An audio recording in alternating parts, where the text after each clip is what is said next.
Ole, kan rama buruak engengamo. Ayin tot de uzut mai na kon thleng chhom meka. No pang ui se ti te. Kutin thlak chungchang te le tuna po kutin thlak bok de veta chungchang.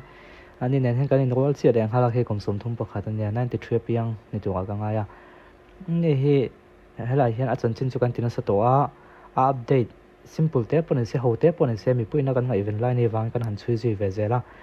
Helaya poster kan di don nem nyang khemi a khianin ani na thungchang le thi hun te le voi tu tuang ko khan ti no no ta lan na hianin thi chana khina blank lat maya hi anlo edit nge ni tin khan zong kola medang dang te pokan han en kola thi chan hin zia lo ni na langa ama ko che post tu hin alo edit ani ko chuanin milo khathiam mula na kina thodi ka kon dang le don thowa edit ani dem lo chuan he tiang hianin thi chan hinga tinga mon zia lo o tingai dan alo oma QM information center ate chuanin an pon na hen thi chan he chun se trut trut lo veng te pokan om veo to a tin media lama hemi benok kan siam le flyer kan siam ang chi te he ti anga tar lana the da te po hian thi chan he kan ziak lo fo to a ama ko chu tiang ang i mi zo tong takin blackboard mi zo tong pon ni che lo chu blackboard ang tak tak tar lana he te hi chuan ang ziak lang puinin ka khia hei te po hi mi pui te mi ta la khop maya comment ti tam tu tak ani zelena vô ko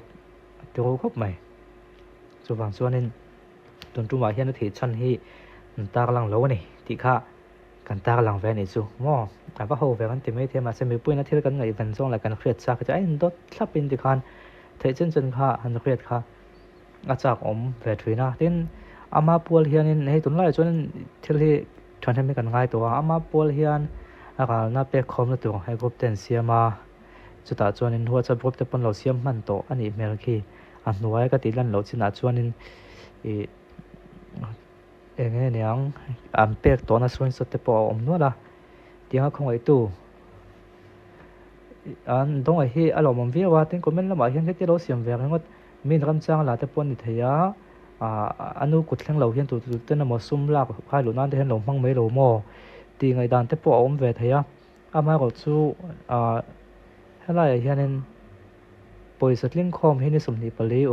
ulok zan da sari pma anina pe kan yang on tia khi asiam tu la tivel tu ni om tak mai david ra na pe du tan whatsapp link join thei o mitlo mai ten an siam o atu chon lo join la tivel te kon oma tin ting anyang ang lo wa po khanin ding di collection ti chunera po khan comment a khana pina ra na pe du tan tivel kha khonga ya khati ang zong long chok du tan chuanin hun ran chang siam hin lo om ve zela a thokop maya tin a kan khin zo lo chon pa pek lo khan maya pe ve do tak tak ama ko chu pek na tu khasi lo kon om pon khi create by tin phone number tak lan in om thowa in zoom mu thein ka nga khi mi te po ki ho cha pina fu contact thein ka nga chung te po chu pe ve do si mo khami tan chun helai hian create by tin phone number in tak lang ni hin te po ki ava biak chian thei nga thalam pang thei chin ti mu zeli poi dawa athra lu tu ka ni zerina ti chuanin heta hin lo le le tai da ngai to na thil dang lo om kan soi rok tiang bidang te pon kan soi fo maya comment thren khat ka mu ka screenshot lo nga fake account te pon ya ka tilang lem lo nga hetiang te chu lo thi to kom ma se poi lo khotlang ta na min nok an nia ani na taka chu mi a ko tak chu kan ngei poi kan ti lo tlang pui zel tho nia ti zo comment hin om ve de zeu thuina ma ko chu soi nu khang ho te ka chu fake account le engamo ma ni na tilang lem lo khan ni thuina kan khria tu ga chuanin sual hi chu kan hotlang ke ni anga se ke ni hian kan holo view zo ka sual hi mo su e pathian in ho em sual hi mi sual ga chu holo ni ti hi kan khria tilangai khop mai ram cha lain kan soi ve de ulak tang pathian hian sual huwa mi sual holo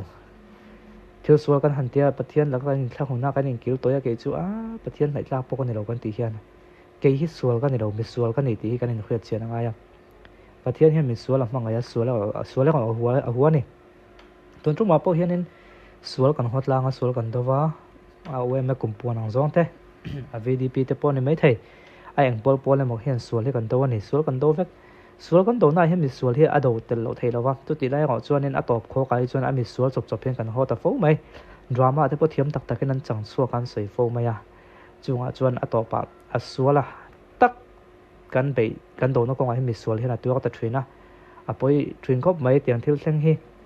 chulai chu ania he kan tak la na hianin a ko khanang zonga import na le tiang kha thleng lo se ti kha chu kan do tu sa mania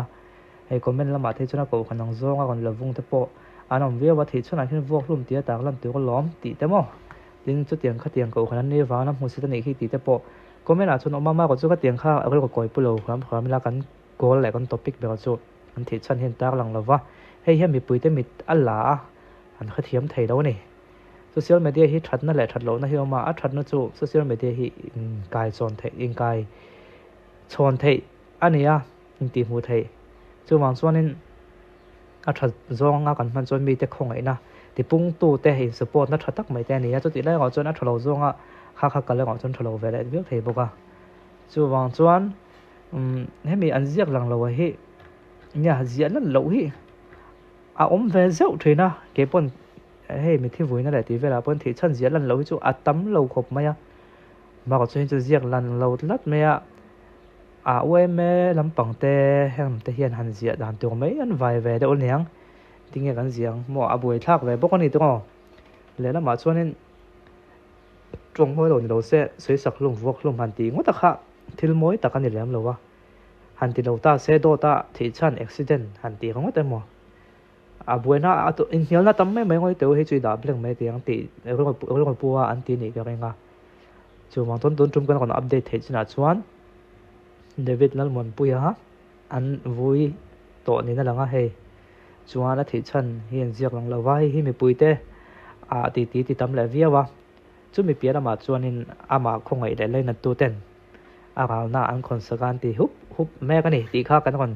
update thei chen chu nia voin sunday ni wangin ang ma office lam pangmalak na ni mo thunei tu te lam pangmalak na ni mo lang sa ta ka tak la na la om thei da wa office